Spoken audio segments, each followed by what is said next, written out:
Welcome back to the Vires and Numeris podcast. It's a pleasure to be with Justin O'Connell for episode 50. We hit the 50 mark today. He's with He's of GoldSilverBitcoin.com. Welcome to the show today, sir.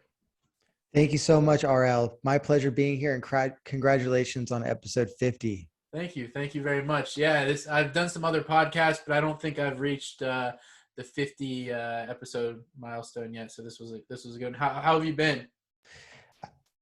I've been great, and I want to talk about that. So everybody will start a podcast, but really the difference maker is who makes it to episode 10,000.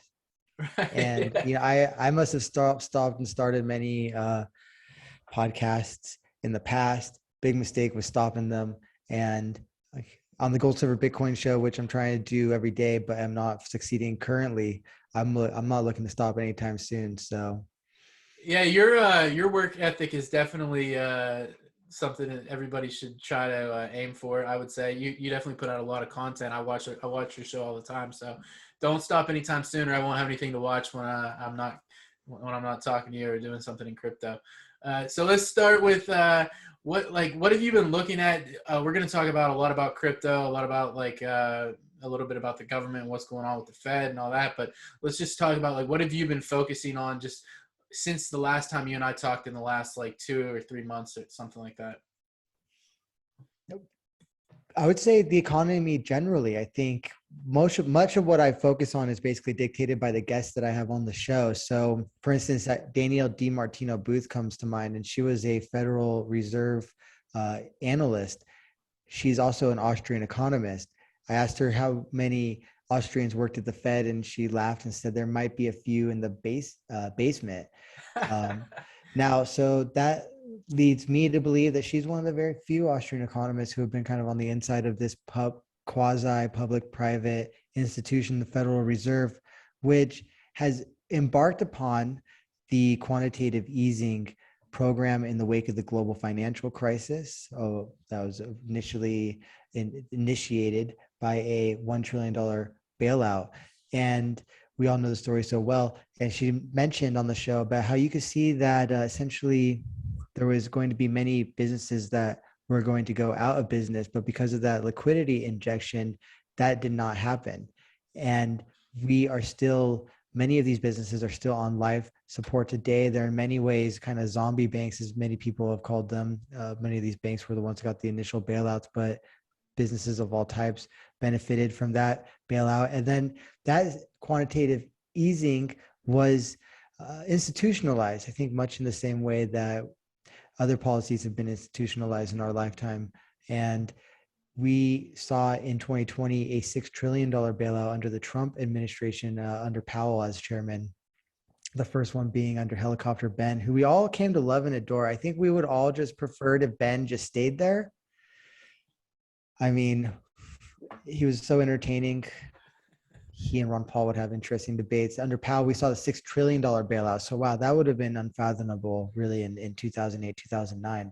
And there are theories that the Federal Reserve is essentially running out of bullets and that the quantitative easing is not helping anymore. And now the inflation has caught up to us. So there was this modern monetarism, this theory that debt perhaps was not an issue and you could print money in order to essentially subsidize individuals and corporations and companies. And that seems to be unraveling currently. Now, one big concern is that as the US dollar declines, we're also seeing fiat currencies around the world decline. Those countries which did not embark upon such quantitative easing policies, however, have had a sturdier monetary experience over the recent years, a more stable currency. So like India, for instance, they did not embark upon a quantitative easing program. Other countries which also perhaps had a different variation of certain measures were able to also not print so much money. But of course, recent events in China are rocking the world again, and many of these countries are now feeling the heat from trade issues.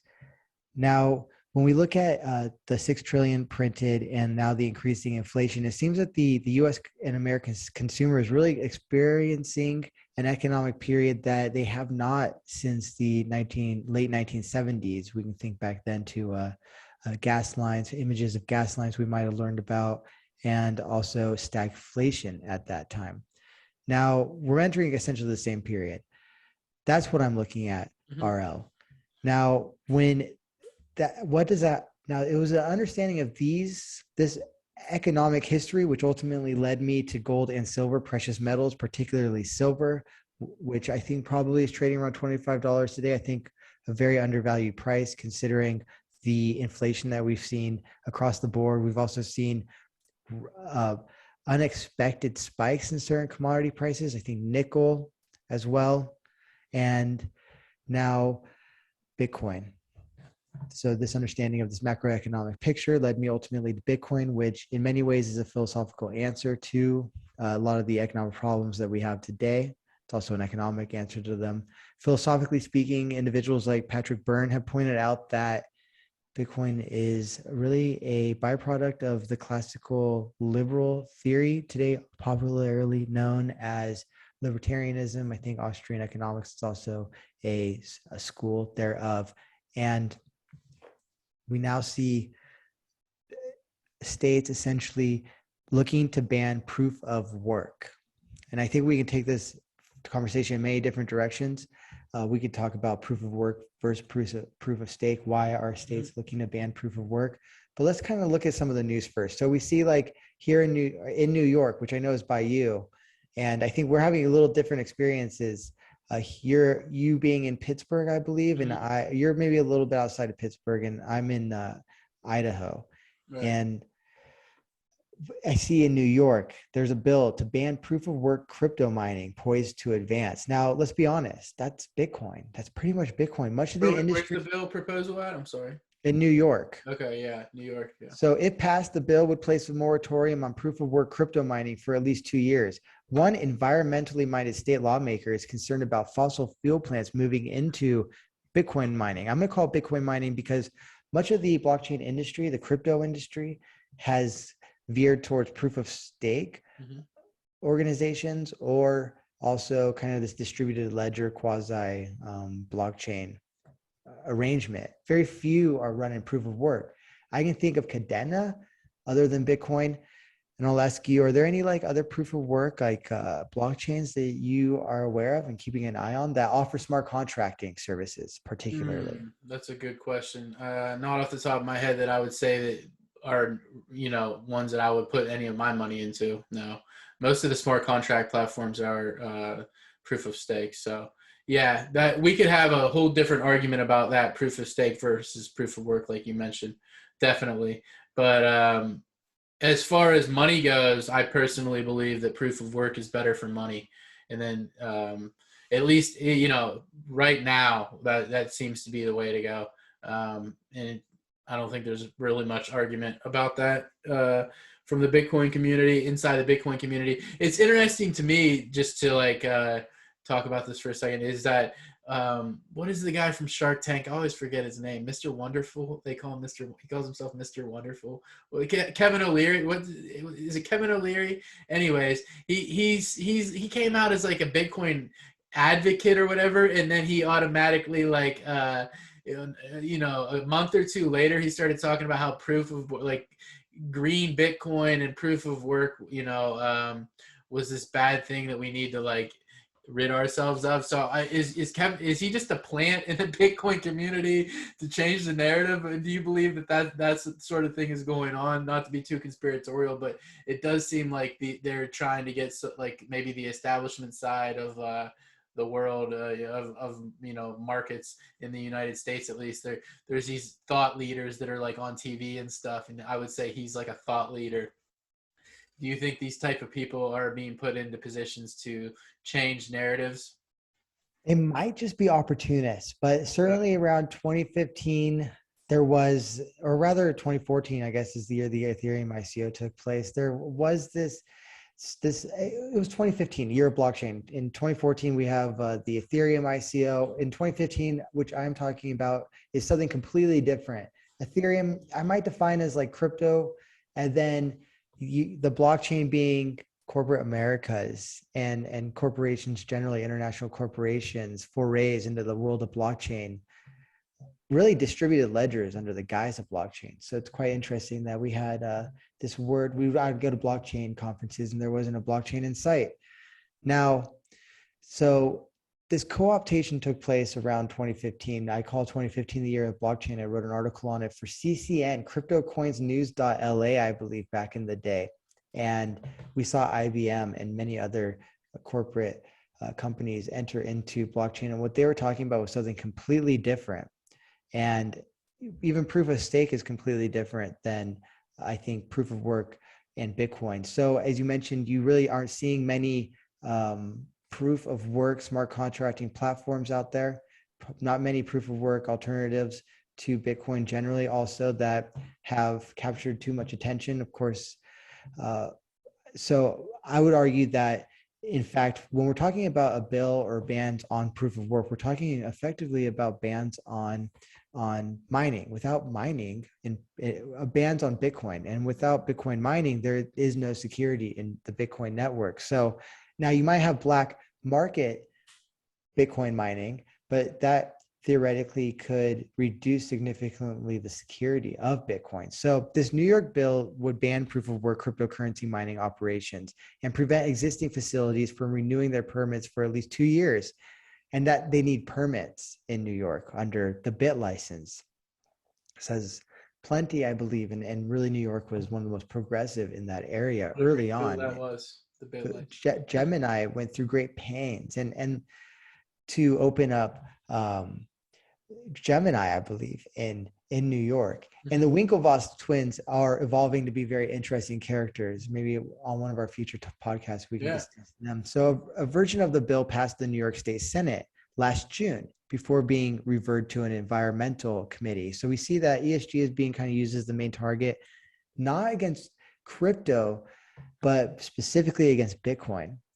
It's likely this new measure, Bill A7389C, will advance to the New York Assembly as soon as this week, according to John Olson, the New York State lead at Crypto Lobbyist Blockchain Association. Quote, said Olson, the intention of the bill is to prevent new mining operations that would draw power from fossil fuel generation, even if it's partial, Olson said.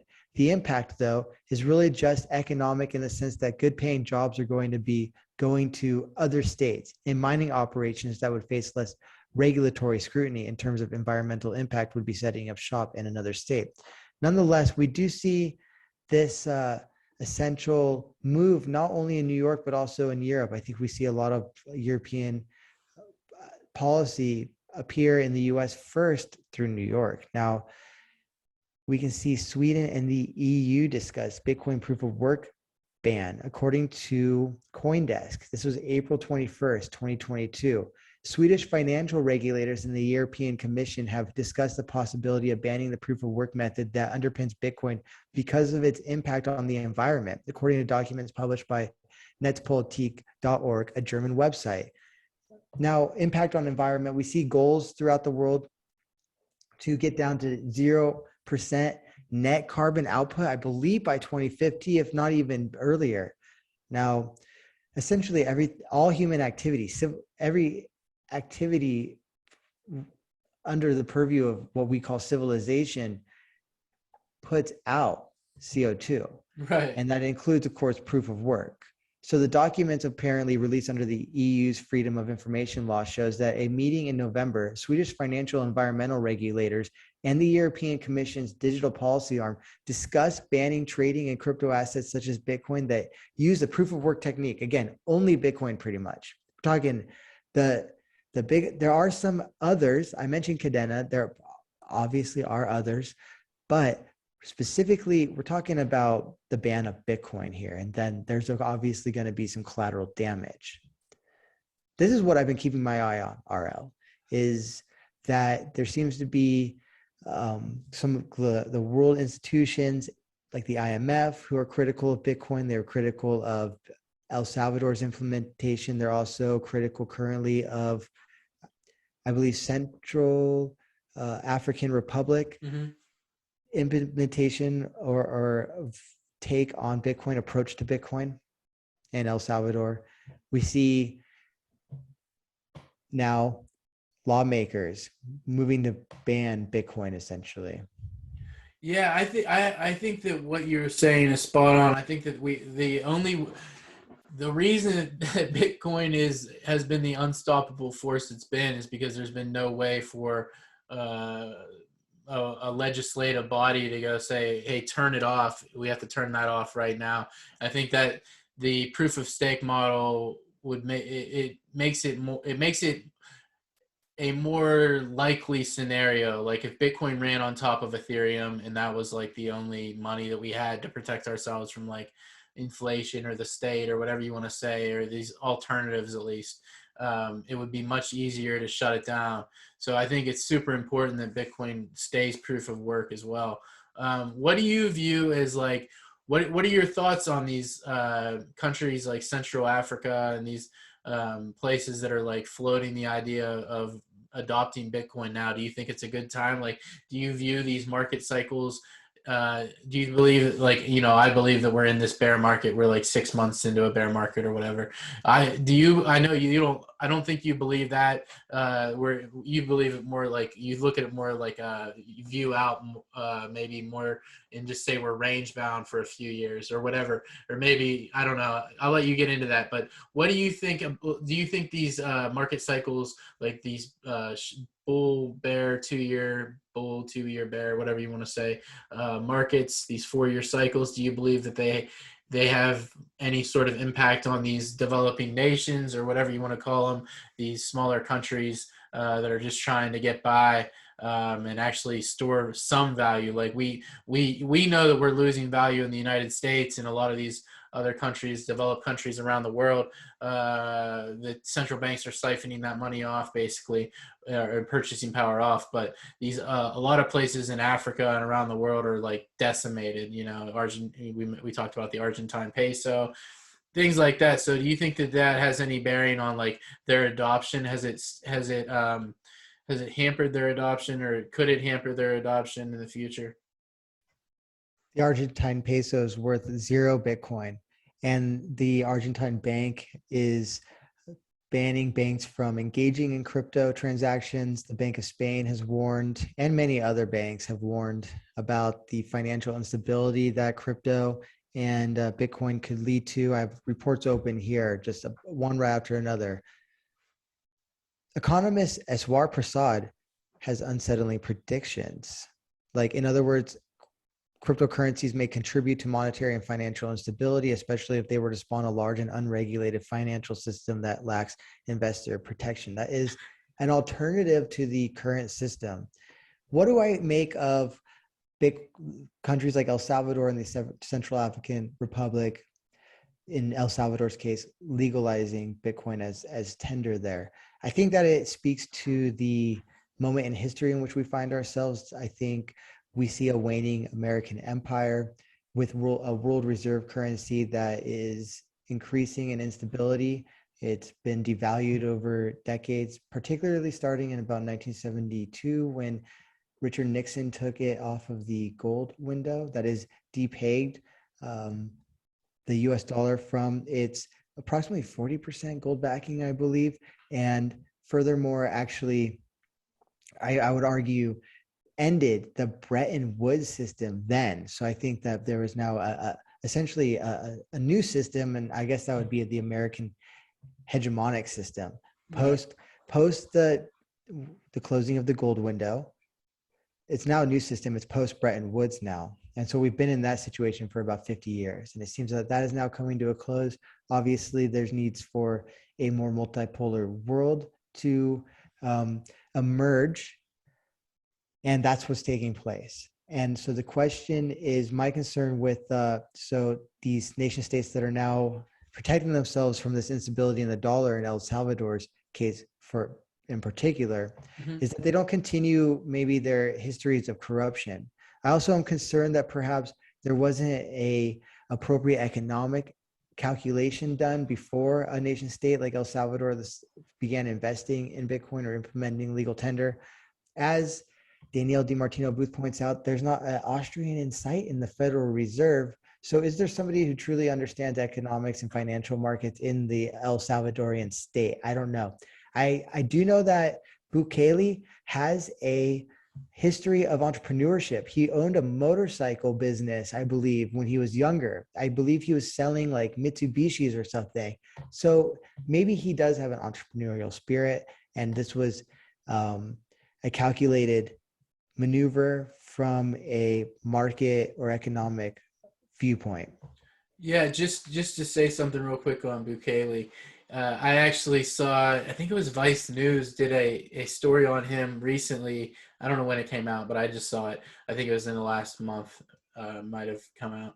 So you can find it on YouTube though, and it's like it's titled El Salvador, World's Coolest Dictator or something like that. So it's also interesting how they like painted this documentary. Like they mentioned Bitcoin in the beginning, and then the rest of the documentary was like kind of like talking like in a negative light around him. So that was interesting to me, that he was trying to hide all these murders and stuff going on in the country, and that the country's really a mess still. And so it's just, you don't know who to believe really when it comes to like something like El Salvador, like what's really going on there and what the impact of Bitcoin has been. They spent very little time on Bitcoin. I just thought like with what we're talking about with the IMF and how they've kind of been combative in a lot of cases around Bitcoin, like what, who are these, a lot of these people making these shows, we know they don't have our best, the average person's best interest at heart. And I don't really think Vice News does, to be honest with you. I always like to, when I do actually watch them, look and see how they frame these arguments. And it kind of leads us into our next topic. Like we're big defenders of crypto. We're both, at least I am. I think you are too. You believe in Bitcoin, obviously. But when we're obviously Austrian school guys, we believe the free market should just like have its day. But then you look at like what's going on with like this is like a segue to like crypto dystopia and some of the abuses around like what Microsoft is doing. But I'm just gonna like let you riff on that. So you want to talk about like the potential bad side of the crypto landscape? Yeah, certainly. So we see that there's this move towards banning proof of work. I argue that this is effectively a ban on Bitcoin, and I think it's something that should be discussed a little bit more openly.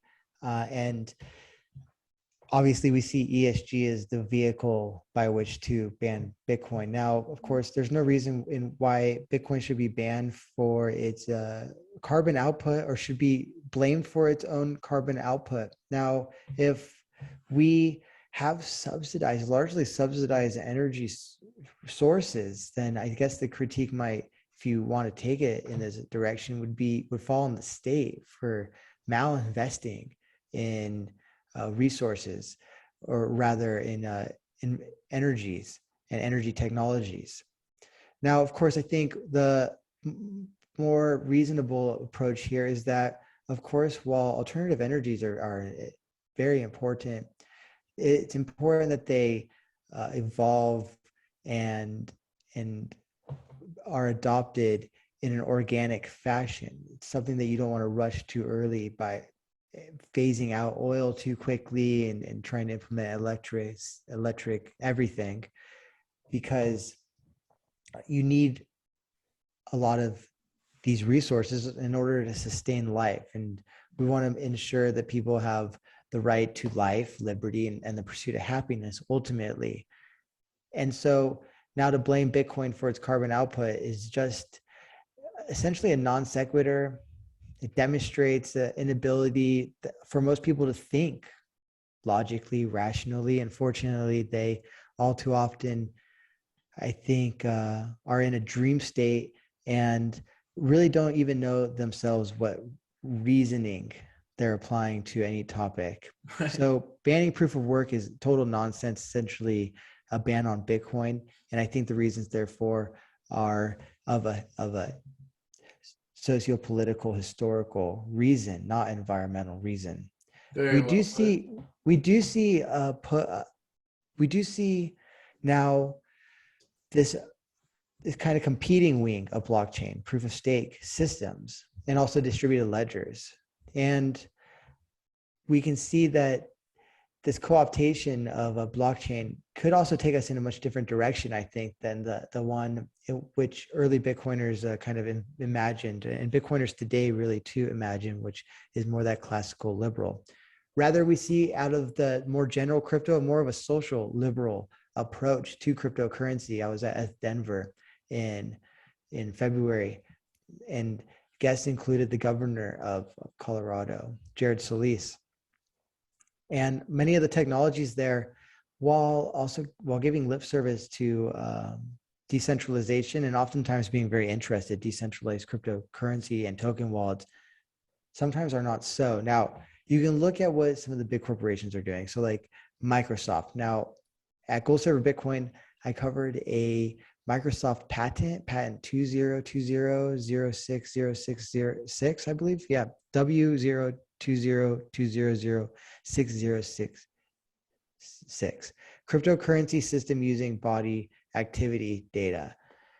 All right, so RL. Now, Microsoft applied for a patent of a cryptocurrency system using body activity data. In the filing, the multinational conglomerate argued that as a part of cryptocurrency mining process, a task can be given to a user to complete. The cryptocurrency system can give a task to your device instructing you to complete a, quote, human body activity. Now, this could be eating something healthy, doing some exercise, etc. A sensor in the user's device may sense the body activity of the user for verification, whereupon the cryptocurrency system awards the user whose body activity data is verified. Quote, the sense body activity is associated with the received task and transmit the generated body activity data to a system or network which verifies the body activity data to award cryptocurrency. I wrote a short story, RL, many years ago about a society in which everyone had brain chips implanted into their brains, and these brain chips mined cryptocurrency. And the protagonist and the deuteragonist, I guess, the second protagonist, they had to go destroy like the central Bitcoin or crypto mine in order to essentially stop the mining from happening in their minds. So Microsoft claims the system could reduce the computational energy used during mining, generally speaking, and that a task will be given to a user as a solution to mining challenges in the cryptocurrency system. Quote, for example, a brainwave or body heat emitted from the user when the user performs a task provided by an information or service provider, such as viewing advertisement or using certain internet services, can be used in the mining process. Instead of massive computation work required by some conventional cryptocurrency systems, data generated based on the body activity of the user can be a proof of work, and therefore a user can solve the computationally difficult problem unconsciously.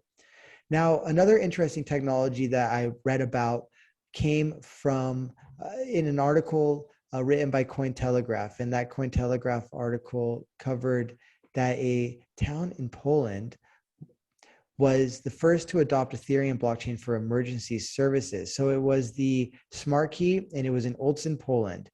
And it's a smart key built on Ethereum to streamline emergency services. So, quote, the need for our rescue services to perform their duties without obstruction is a delicate one. The use of blockchain and smart key technology seems to be like the perfect solution, giving reassurance to building owners and inhabitants, but also freedom to our emergency services. Smart Key believes blockchain technology can lay the groundwork for the development of smart cities. Although definitions vary, a smart city refers to an urban area that leverages emerging technologies. Essentially, this trial run of smart key was a test to enable a technology which would allow rescue teams to perform their jobs more efficiently by connecting a smart contract to smart devices that are used by local rescue teams. This connection enables emergency crews to enter any building in the city without having to track down a key holder or wait for permission.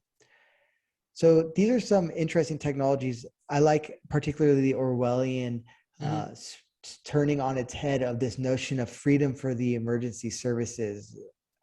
Now, these are some technologies which I think could very much be deployed in ways that are counterproductive to, I think, the first use case on blockchain, Bitcoins. What are your Yeah, thoughts? it's super interesting. You unpacked a lot in there. There's definitely this dichotomy or whatever you want to call it. Like outside of crypto, there's this battle between centralization and decentralization, and then inside crypto, there's still like this battle of centralization and decentralization because the technology can be used for ill will as well, or people that have bad intentions, I guess. So yeah, I wrote about this too a little bit in one of my books. Is that I really view this as like there are going to be all sorts of these central bank digital currencies, and then there'll also be these companies that are going to create products that are like this technology is, as much as it is freeing, has the ability to also like put people that aren't paying attention in shackles basically, and just have like you literally will be able to like turn people's money off if they get out of line, like literally they will be able to just shut your money off. They'll say, oh well, you own which keys again? Oh, okay, it's already on our central database, so we're just gonna make it you can't move those keys anymore, or you're flagged. There'll be some sort of like way where merchants who participate in the CBDC market, or which will be like every merchant, because that'll just be the way that like a lot of people pay for consumer goods. um, I think this is like inevitable at this point. They'll be able to just like shut those people's money off. So my question is like, what sort of fight how do we combat this other than just what we're doing now? Is there any way to really get around this, like, and these companies like Microsoft that are like basically going to just completely, I mean, they want to know every single thing about you, and the offer is what are they offering you? Some basically worthless token as of right now that just gives them more data about human beings, and gives them some sort of edge that they feel like they will have over having this sort of data on people, right? Hmm. Yeah, and you mentioned it'll be interesting because these tokens they'll have like a burn rate. So you might have some tokens deposited into your central bank digital currency wallet, but Mm-hmm. they might only be valid for 2 weeks, a That's month, interesting. whatever. And so therefore they're not really your. Now Right, they this. could. Sorry to interrupt you. They could even say that like that's interesting to think about, like the burn. I hadn't thought about like a burn, but they could. Yeah, they could do all sorts of things. You have these Krugmanite economists who will say that this is the opportunity to actually make sure they spend the money, that there's a higher volatility across the market. Like they could do all sorts of things where if you don't spend it in this number of time, we're gonna burn that and give it to somebody else, or we're just gonna burn that from the supply. Like that's super interesting to think about. It's something I had never thought about before. So yeah, definitely see that happening. Yeah, so I mean, you can kind of turn the knobs on the economy by changing human behavior through control of wallets. Now, Right. 90% as reported in Cointelegraph, RL, you mentioned that this is probably happening. 90% of surveyed central banks are exploring central bank digital currencies. So, quote, globally, more than two-thirds of central banks consider that they are likely or might possibly issue a retail CBDC in either the short or medium term. And these will be like generally test trials, because ultimately this will probably be the way of the future for central banks. Now, if we look at the paper released on Friday, the Bank for International Settlements Monetary and Economic Department, which is essentially like the central bank of central banks, Yeah. said 90% of 81 central banks surveyed from October to December 2021 were, quote, engaged in some form of CBDC work, with 26% running pilots on CBDCs and more than 60% doing experiments or proofs of concept related to a digital currency. According to the BIS, the increase in interest around CBDCs, up from roughly 83% in 2020, may have been driven by a shift to digital solutions amid 2020, as well as the growth in stablecoins and other cryptocurrencies. So, RL, you're absolutely right. You brought up central bank digital currencies. This is another great, interesting example, I guess, of of different implementations of crypto, which I don't think are criticized quite enough, especially amongst crypto enthusiasts. Yeah, I think that the true crypto anarchist, like, I'm a consider myself an ANCAP. I've said it a million times, but I'm also like a crypto anarchist too. So I'm not. I don't. you can't really put a label on it. I guess those two things are pretty much the same thing these days, in my opinion. Like if you're an anarcho-capitalist and you're not into crypto, I don't really know what you're doing. But yeah, so we're just gonna have to like we're gonna have to look at just continually look at like different ways. I think Bitcoin is obviously tried, tested, by far the greatest cryptocurrency of them all. But I also really think that we're going to see a major move from privacy coins as well. And I think that that's going to be like where a lot of like the future of the crypto economy will go, even though like it's like hardly even spoken about these days. I think Bitcoin missed on that. I think if they would have made it private to begin with, now it would just be like, I don't know, maybe the United States would have came after it harder legislatively, and we can have that argument. It's all, nobody really knows, but if Bitcoin had more of a privacy aspect to it. But what do you think? Do you think that like privacy coins and things like that are another way to just put things a little bit, the ball more in our court, or what do you think? Yeah, you mentioned solutions, and I think absolutely we see that. I believe there have been calls by, I forget which agency, for people to kind of figure out how to crack specifically Monero. And I suppose the suggestion there is that these are more difficult cookies or nuts to crack for some of these intelligence agencies, or the intelligence agency at this point. Who knows? Now, you mentioned solutions. So I just want to kind of go through a litany of like a few other headlines that kind of speak to one potential path for crypto. Mm-hmm. And then I want to dive into what I think perhaps a really intriguing crypto solution might be, and something that could be strategic and perhaps counterintuitive for the libertarians, et cetera, amongst us. Hillary Clinton said cryptocurrency has the potential to destabilize nations and traditional currencies. The World Economic Forum, which has discussed interesting ideas about the fourth industrial revolution, also is working on blockchain. It's one of their emerging technologies about shaping the future of technology governance, et cetera. Google's Cloud Group formed a Web3 team to capitalize on booming popularity of crypto. Former Citigroup executive James Tromans will lead the new Google group that will build services to help developers construct Web3 applications. Now, IBM as well secured a patent for self-aware token to record events of offline transactions. Tech giant IBM has been awarded a patent for the development of a self-aware token designed to record events of an offline transaction. RL, that is essentially the opposite of what we're seeing with some of these privacy-focused coins. Monero, Zcash come to mind. Zcash, though, had a partnership with JP Morgan, as I recall, and I think that it would be not in JP Morgan's interest for a crypto to work or partner or et cetera with a truly private or anonymous crypto. The thing about Zcash, just to chime in real quick while we're going through these, Zcash, I think like this is what I've heard. I don't have the data in front of me, but I think less than like 10% of Zcash transactions are actually done on the private, like done privately. Like I think you have optional privacy on Zcash, I think so.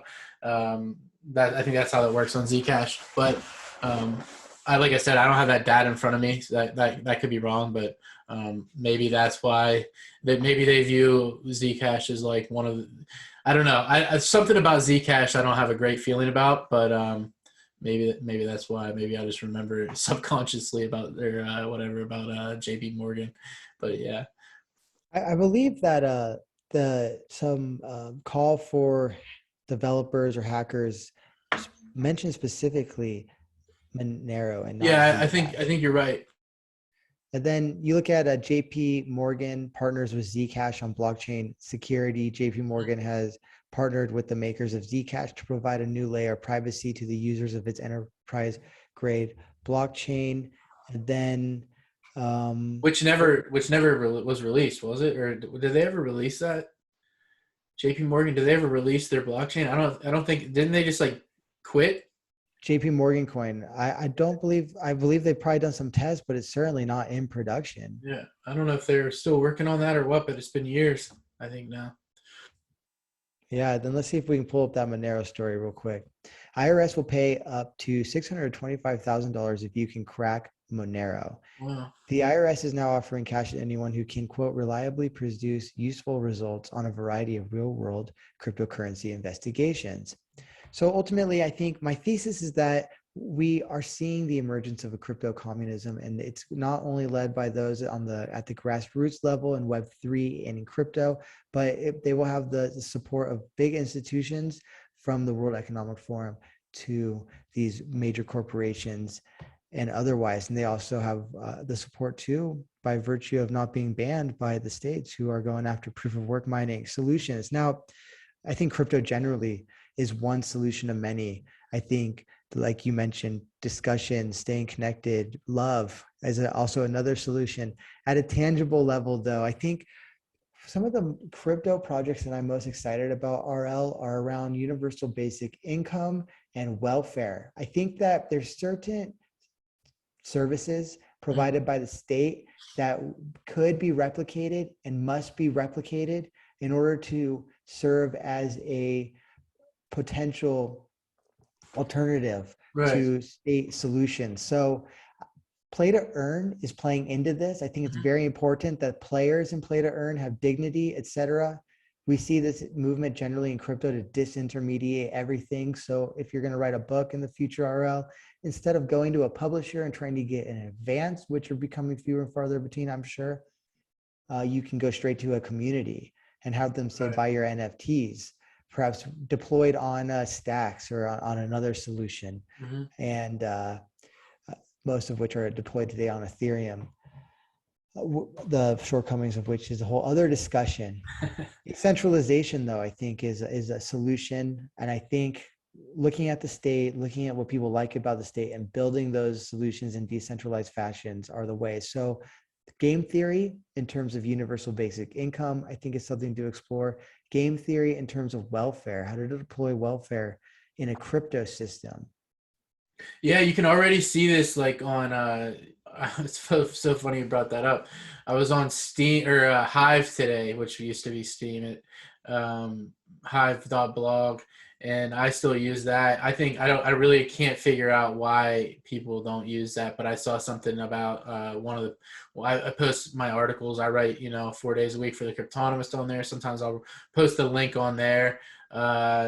And I used to do a lot of videos on there, and there was somebody upvoted one of my articles today, and it was something about Steam basic income. Like there are people like working on these ideas already, so that is promising in my opinion.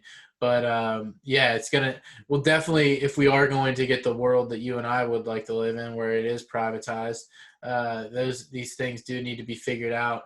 And it's just interesting to me, like when the sort of things do exist, like Steam and Hive, which has been around since 2017 or 16 now. It's been quite a while. I've been on there since 17 or 18. It's interesting to me that like, why hasn't that gained more ground overall? Like this is an opportunity for the average person to post on there and earn a little crypto, learn about how it works, meet another community of like-minded people. I mean, most of the people on there are pretty open-minded, it seems like, and not like, I don't see a lot of like tyrant, tyrannical left or right, ultra one way or the other opinions. So that's interesting. And, I think these sort of things will be done on chain with these solutions, like these basic incomes and stuff. I'm not a proponent of basic income at all. But I do think that like, if these solutions are going to come out and work at all at any level, it will have to be done by the private sector. So some sort of like crypto alternative like Steam seems like obvious. Like what are your thoughts on like Hive? What are your thoughts on Hive and like these alternative platforms? Why haven't they had their real network effect that something like Twitter or Facebook has had? Do you think people just don't know, or they're just too intellectually lazy to take the time to figure out what a private key is, or what is the reasoning? Yeah, I guess private key is got to be general computer education. So I think one thing that the block cryptocurrency, Bitcoin enthusiasts, cryptocurrency enthusiasts could do better is teach general computer knowledge, general computer security. So even for somebody who isn't planning on using MetaMask or crypto in any way, teaching them about in password security, about security generally, is really the first step. And that's really important. And I think something where we have perhaps failed in a way. So proof of keys, how important is proof of keys? We see Coinbase now taking loans from Goldman Sachs, Bitcoin backed loan. All of these, Jesse Powell of Kraken, he said that, like, look, if you want to hold your own keys, hold your own keys, because that's not what you're doing on Kraken. Essentially, Right. if they get a legal letter from or a demand from a agency, a law enforcement agency, like they oftentimes will have to go through the process and go through the motions there, and will, especially a company like Coinbase who's listed on the stock market. Right. Now, we see Silicon Valley investing in crypto in many different ways. So there's Citadel Securities, they're investing in crypto, Sequoia as well. This is just the tip of the iceberg. We've seen recently that in Financial Times that Silicon Valley is betting on blockchain nuts and bolts. So in an article written there, we can see that an estimated, let's see here, 455. We saw I believe Alchemy raised $200 million to invest in blockchain technology. They invested $450 million into a token sale by Polygon. So we see now these two different kind of tracks in blockchain and crypto. And I think that really the cypherpunk libertarian one has its work cut out for it. And proof of work is what this is all about, in my opinion. I agree with you. Let's shift gears here before we wrap up today. What do you think? Like, we talked a little bit about this, you and I, on another show. But what do you think about, like, the overall acquisition of Twitter by Elon Musk, and where do you think that leads? Will there be much, if any, a lot, a little impact on cryptocurrencies like dog coins, like Dogecoin in particular, that Elon Musk has been a big proponent of? Will he pump his own coins on his own platform, or will he pump coins like that on Twitter now that he has, like, crazy control? Like, I don't think people have really talked about this enough. I don't really think I've seen anybody mention it on Twitter. What sort of, I mean, I know people have had to be thinking it, but I haven't seen people talking about this. What do you think that means for Twitter and other cryptocurrency projects? And then I want to talk real quick about, like, Michael Saylor and what could happen with that, his whole position. Michael Saylor is quite mysterious, but Elon obviously puts himself out there and has for a while. And let's face it, he basically pumped Twitter by buying Twitter. Did he accumulate a 10% position and then make a push to purchase it? I believe that once that announcement was made that he was joining the board, that he enjoyed quiet gains there, obviously in the wake of what happened with Dogecoin. Now, I think that it could, I'm pretty sure that Elon Musk's plan with Dogecoin is a long-term plan, probably starting with an accumulation phase. And I think we've seen the accumulation phase for Elon in his Dogecoin endeavors already take place. He then moved on to the business development wing. He touched base with the developers. We learned about that. So Elon Musk is in the era of the developers. I think his ultimate plan is to turn Dogecoin into a smart contracting network. And he is serious perhaps about making it the currency of the internet. He has lots to gain if it were to, and he also has the influence, I believe, to make that so. So I think that is his ultimate plan with Dogecoin, and Twitter absolutely would play into that. It all would kind of work together as one machine that kind of supports one another. So, I mean, He's- Twitter could be a useful asset perhaps to Neuralink. right. Maybe He's also Twitter's been maybe Twitter's the interface for Neuralink. Go ahead. to bring everything together here. He's also been outspoken about proof of work, right? He isn't he anti. I think I have him blocked on Twitter, to be honest with you. Like 99.9% sure he's blocked, but I believe he's been outspoken about proof of work as well. So yeah, I'm not an Elon Musk fan in the least, but you can't ignore what's going on. Like his impact is definitely like it's vast right now, like whether I like it or not. Like he's definitely like shaking things up, and you have to comment on like what's going on because he's in position to like change people's lives pretty have a genuine impact on their life. But I don't know if you had anything real quick you want to say about that, and then I want to ask you something else. Yeah, I think that you're right in to a certain degree. He certainly hasn't come out in defense of proof of work mining. Tesla accepted and then stopped accepting Bitcoin. Tesla did accumulate a lot of Bitcoin in that statement, that filing statement, they also mentioned that it might purchase other types of alternative assets and commodities, including gold and I think silver.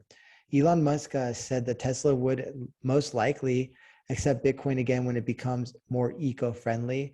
which I think is a problematic statement because, again, I mean, Bitcoin's just utilizing the underlying energy infrastructure. And proof of stake coins surged after Elon Musk trashed power hungry Bitcoin, as reported by Decrypt. So you're right about that again. Yeah, it's like his cars are the batteries. What charges those? I think it's energy. So it's like his use case of energy is okay. Like he can produce these vehicles, and then what money as a use case, like something that we all rely upon every single day that like can make or break your entire life basically is not a good enough means. Like having the best money in the world isn't worth the energy. That's what I get from that. Yeah, and he doubled down, saying that it is quote high time for a carbon tax, and that while he strongly believes in crypto, it quote can't drive a massive increase in fossil fuels.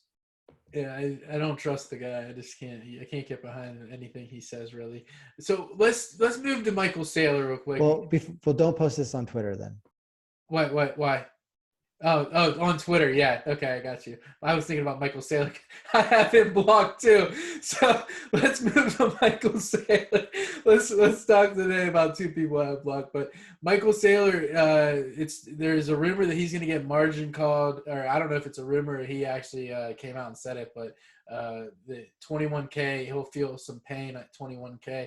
What sort of impact do you think that has? Like, what if he does get margin called? Like, and we go into like real deep waters. Like, what if I'm wrong and the bottom isn't between 17 and 20K or something like that? When we go down and hit 13 or maybe whatever I haven't looked. But what if we go into real deep waters? What sort of impact long term do you think that has on like people taking that sort of position that he took and like going all in? What I mean, first off, do you think that was a crazy position, and then unravel like what do you think that implications are? If he's got money for the margin call, more power to him. If he doesn't, more Bitcoin for us. Right. So what we're like to follow up. Um, he's already borrowing money from banks, right, to buy the Bitcoin. So what all the if he gets margin called, all they need to do really to liquidate or like to screw his position is to not lend him any more money. Am I wrong about that? Am I getting that wrong? Because if why would you borrow money if you had like I don't know, maybe I'm wrong about that. Maybe he has like maybe he's borrowing the money. I don't know. I don't know like exactly how that works, how that would work in that position, but um isn't there like some sort of couldn't the banks tell him no at some point? Like it seems like he's just borrowing like as much as he wants right now. I don't know. He must have the capital for those loans. I mean, I guess he must have the capital for those loans. He must be aware that Bitcoin could go down to $3,000. And if he's not, he's a noob and he'll learn noob lessons. Right. So who? who is advising this guy? Because I know he's a pretty like I don't I had to delete him when he was started, or block him when he started talking about like everybody put your house up for, borrow against your house to buy more Bitcoin. He's telling people to do that like almost near the all-time high. It was like insane, literally insane. So who is does he have someone advising him? Do you know about, have you ever heard of like who like really was telling him like at what point it was a good time? It seemed like he bought almost every single buy over like the last three or four that he bought publicly, at least, where he bought like at the local top like of the market. It seemed that way, at least to me, like, or where we were, like a local top.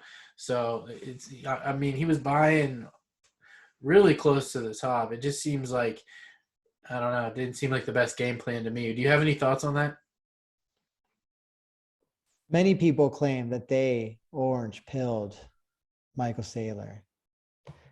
I believe Eric Weiss is one. Eric Weiss. Eric is a digital asset manager for family offices and high net worth individuals. He's CEO at Bitcoin Investment Group and Blockchain Investment Group. He claims he orange pilled Michael Saylor and got into Bitcoin in 2013. Perry Ann Boring also claims to have red pilled Michael Saylor. These are good questions. I am not a Michael Saylor expert. Now, Michael Saylor believes that Bitcoin is very clearly, he thinks, going to $1 million. And so Right. maybe he's willing to suffer a little bit on that path, but very clearly he's convinced that this is going to become a world reserve currency and that he's going to have a citadel, essentially. Yeah, it's just something interesting. I thought we mentioned here real quick, because you'd hate to see like him get completely wrecked, because I mean he has been overall probably a net positive, just like in getting the word out to, I don't know, some of the legacy institutions, some of the legacy formats maybe, and like speaking to like an older generation. But he's also been like kind of reckless too, and like there is no second best and all that stuff. I felt like he got a little too fanatical there, and he was like really getting into it. So, but yeah, so where do you think like I have one more question after this. Where do you think the market goes for the rest of 2022? Are you in my camp of like we're going to see 20Ks, or what do you think? Yeah, I think we very likely could see 20K. I believe I've been expecting that this entire time. We've yet to see it. We aren't out of a range in which I would take 20K off the table by any means. I think we could also see 3K. Now, imagine we get down to 20K and then there's a general market collapse and we go into recession or even depression. Now, at that point, then we could very easily see Bitcoin down at $3,000 again. We may even see something like silver down at $12. These are deals of a lifetime, is all. And yeah, I wonder with something like Bitcoin, like, will we ever see a point where there's no liquidity in the market and you simply can't get Bitcoin? I don't think that is off the table. I think $500,000 to $600,000 Bitcoin is on the table. That would make it approximately the same size as the gold market. I think that $1 million is also on the table over the next 8 years. And that largely, RL, is a result of the macroeconomic and geopolitical turmoil that we're seeing on the planet. We're at a kind of a turning point here. We've been in between two ages, as a big new Brzezinski wrote in the 70s, from essentially late industrial, I believe he might have argued, it being into the technocratic age. And now we're in, the technocratic age, and Bitcoin is one decentralized path which respects a heritage of the Magna Carta, the Bill of Rights, Declaration of Independence, the U.S. Constitution, and individual rights generally, and one that does not. Great answer. You mentioned Brzezinski to talk about some of these like more authoritarian or like crazy left wing sort of ideals. What do you think about this new Ministry of Truth in the United States? We didn't get into that today. I think it's under the Department of Homeland Security. They're not calling it as a czar, but it's a disinformation. You might have the exact term pulled up. Some sort of disinformation czar, basically. What does that mean for people who try to speak the truth? I mean, it's going to be tougher for us to be seen on places like this and others. And that's why it's so important that there are these alternatives. I think it's important that we leverage, these kind of Silicon Valley social media, but also others like Hive you mentioned earlier. I don't know why Hive hasn't caught on a lot of these technologies. I think there's a lot of dilution in the market. There's a lot of computer illiteracy. I mean, I'm sure all of us know a parent who should know how to use these things by now and they don't. um, Computers, that is. Mhm. And um, that is, I think everyone listening at this point knows exactly what I think of that and where it's headed. And I think we're all aware of the stakes.